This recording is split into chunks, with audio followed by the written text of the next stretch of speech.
Welcome into the attic. I'm Ollie Smith. I thought I'd go for a little blue shirt action today because Chelsea were wearing that very peculiar reddish pinky kind of third kit, and I know I mentioned I'd be here midweek to talk about the Barnsley Cup tie, but I guess we'll talk about that a little bit. But really, my whole head is just going through that West Brom game, and you can't talk about it without the defensive lapses. Alonso, maybe Willy Caballero is actually Kepa in a mask, and somehow a bit of a grit that we haven't seen from this Chelsea team in a while. So let's get after it right now. 6-0 rout. Chelsea looked good. It was a good time for a lot of the players, the squad players, to really get a game going, get some action, and it was good to see Thiago Silva get those 60 minutes. It was good to see Ben Chilwell come on and look a little rusty, but of course he's coming back from a big injury. Ross Barkley looked like he could deliver a really good performance, then of course he has that big miss. So it's tough to kind of see what version of Ross Barkley we're going to get. The sheer class that Chelsea had at its disposal just eventually won out. Deserved winners, and a really good game for morale, actually, for Chelsea to get those squad players moving, get some game time under their legs, and to put on a pretty dominant performance. Oh my goodness. I predicted a 3-0 win for Chelsea. I didn't think that it would quite so quickly be 3-0 for West Brom. The Chelsea players, right from the first minutes, looked kind of asleep, and that first goal is absolutely unforgivable. Absolutely. Marcus Alonso, based on that performance, should not play in a Chelsea shirt. At least, at the very least, should not start in a Chelsea shirt again. Because, let's just talk about the first goal. That first header, which was careless, lackadaisical, not even a good header. They always talk when you're younger playing football, if you're a defender, you always kind of get under the ball and head up so that you can get the ball out, or at least it buys a little more time for the rest of the defenders or the midfield to kind of move around and adjust to where the ball is going to be. He plays a soft, glancing header to no one. Kovacic was coming in and not close enough. Mason Mount was a perfect answer for him to just nod the ball upfield. And Alonso cushions it down right into the path of the oncoming West Brom player. It's then further exacerbated because Reece James doesn't force his player out, I think it was Robinson, out further to the wing. And you can't allow, it doesn't matter that this is a player for West Brom, it doesn't matter what team in the Premier League they're playing for, Premier League players are top quality. They are. The Premier League is the best league in the world. It's got the highest talent in the world. It's got some of the best players in the world. And if you give a player, no matter if he is starting for Liverpool, Man City, Southampton, West Brom or Fulham, well, no, not Fulham right now, Leeds, we'll say, they are going to punish you. They're just good enough to do that, and that's exactly what they did, and that is exactly how Chelsea fell apart. So let's take an aside here for a second.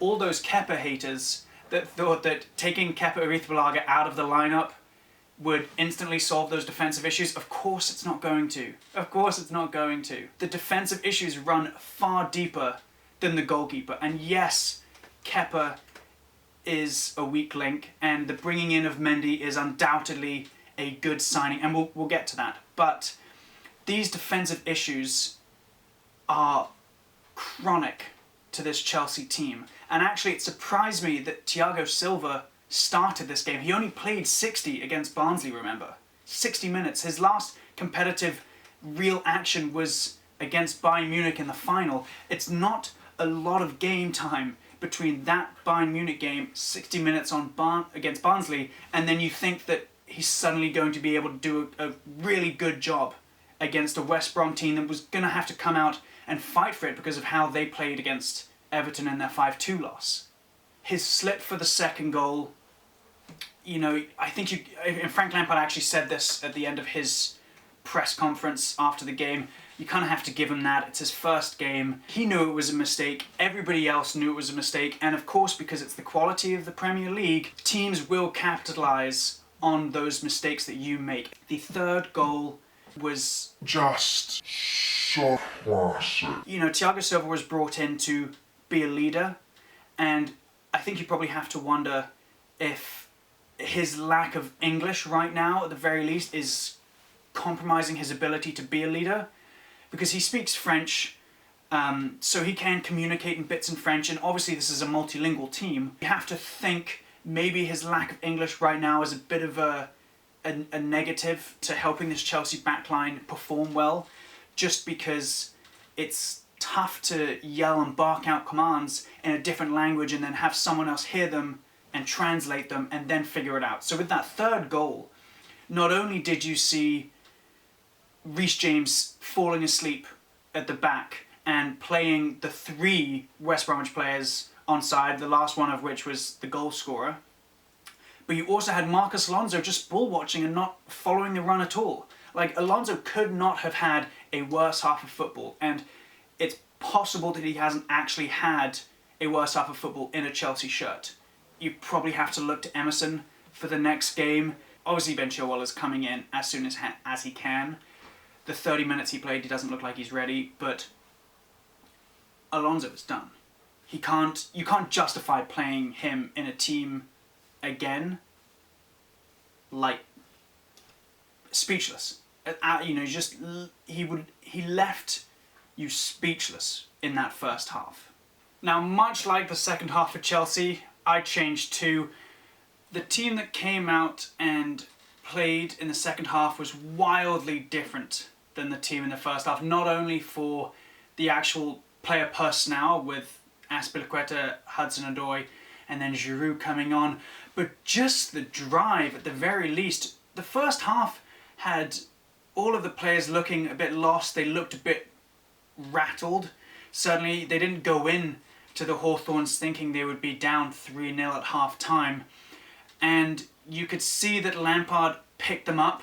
They moved the ball faster, they asked more questions, they finally brought someone on in Hudson-Odoi who ran at the West Brom defenders. Callum Hudson-Odoi, we've been crying out, every Chelsea fan has been crying out to see him back to the levels he was performing at under Maurizio Sarri. He was a turning point for that team, undoubtedly. You know, Mason Mount was also really good in that second half and constantly running and picking up the ball and moving the ball and shifting it out. But that little bit more directness that Hudson-Odoi brought to the team obviously worked really well for Chelsea. That's what this Chelsea team is lacking. And if you watch the game again, you'll actually see not only are they lacking that directness in Hudson-Odoi, they're lacking really the Ziyech vision that no one else on this team has shown they have. You know, Kai Havertz, as he showed today, is very good at playing those little passes to the side. You saw it with Callum Hudson-Odoi's goal. He took the ball in the box and slid that pass straight out. So he is really good at those little movements and the delicate passes in and around the corner. But a lot of the time you could see Werner on the back line of the defenders and it was screaming out for a Fabregas type ball over the top. And that's what Ziyech will bring to this team. And it's going to be much better when Christian Pulisic finally comes back in, because he is, like Hudson-Odoi, one of those direct players, but I think a better player than Hudson-Odoi is, at least at this point. But you could see a change in spirit, and of course it's really good mentally. The Chelsea players, when they came off, looked angry and they looked frustrated, and that's a good sign, because at no point should any of those Chelsea players be coming away from West Brom having salvaged and scraped their way to a point and be happy about it. It should be, you know, an easy, comfortable win. It probably should be a clean sheet. Tammy Abraham should have scored that chance he had on the first off a great Reece James cross. Timo Werner should have scored as well off of a Mason Mount cross. It should have been 2-1 up. Instead, the Blues went down 3-0 at half-time. But the way they came back, that is a real positive. That's the drive and the grit that you need out of a team, especially in a hard league like the Premier League. Now it just becomes a question of how do you get that second half performance all the way through the game, because you need it. You cannot play like they did in the first half at all. It kind of brings me back to when we mentioned Mendy. Great signing for the Blues. Is he the final answer? You know, probably not, is what my gut will say. I think when you see teams like Liverpool and Man City bringing in Ederson and Alisson, you knew instantly they were undisputed number ones. They were, you know, some of the best goalies in the world. Is Mendy in that same stratosphere? No. He might prove to be. He might show us that he is.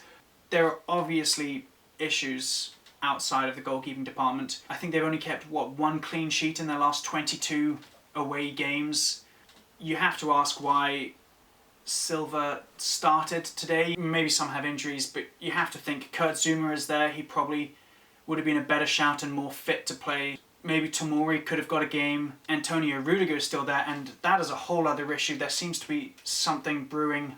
Lampard has been very coy in all the press conferences talking about Rudiger, so it's a statement enough in that Lampard doesn't openly come out and back the player and say he's part of my plans, he's part of the team. In a league with Liverpool and Man City at the level they're at, it's obvious Chelsea aren't at that level yet. Today's result wasn't the one that Chelsea obviously wanted. There are, in a very small way, there are positives that came out for it in that it showed it's a team with a backbone. Callum Hudson-Odoi played well. Mason Mount was tireless throughout. He was a really good spark, and that goal, as he's proven so often, can lift a Chelsea team with his work rate and his ability to finish. That game is one that Chelsea will want to pick apart and move on from. That's all we got, folks. Thanks for tuning in. As always, hit that like button down at the bottom. Please subscribe. Throw in some comments, whatever it is. Love to see it. All the best.